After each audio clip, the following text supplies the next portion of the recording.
অধিকাংশ মানুষ যেহেতু ইসলামিক ব্যাংকিং সিস্টেমের ক্ষেত্রে একমত, সুদ দেয়া নেয়া হারামের মতবাদে বিশ্বাসী, সেই ক্ষেত্রে আমি মাননীয় ধর্মমন্ত্রীর কাছে আহ্বান করছি একটি পূর্ণাঙ্গ আইনের ব্যবস্থা করা হোক কিছু ইসলামিক স্কলার এবং বিজ্ঞ আইনজীবীদের নিয়ে। মন্ত্রী,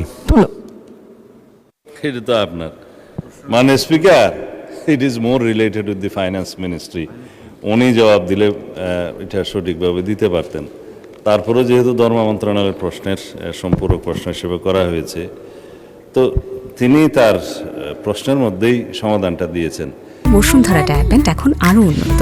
এই হট এয়ার থ্রো টপশিট দ্রুত শোষণ করে সোনামণিকে দেয় কোমল অনুভূতি।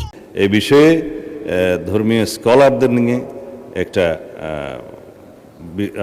করা যায়, গবেষণা করা যায়, যে গবেষণার ফলের যদি কোনো সমাধান আসে এ বিষয়ে ইসলামী শরিয়াভিত্তিক যে আর্থিক ব্যবস্থা এবং সুদবিহীন ঋণের ব্যবস্থাতে আধুনিক দুনিয়ার সাথে তাল মিলিয়ে যদি করা যায়, শুধুমাত্র বাংলাদেশের জন্য নয়, এটা ইন্টারন্যাশনাল ট্রানজ্যাকশনেরও ব্যাপার আছে, ব্যাংকিং সিস্টেমের ব্যাপার আছে, সামঞ্জস্য রেখে যদি কোনো সেরকম পদ্ধতি আবিষ্কার করা যায়, সেটা তখন দেখা যেতে পারে। মানে স্পিকার, এখন এটা এক্সপেরিমেন্ট করার জন্য নীতিগত কোনো সিদ্ধান্ত নেওয়া হলে সেটা সরকারি পর্যায়ে তখন আলোচনা করা যাবে।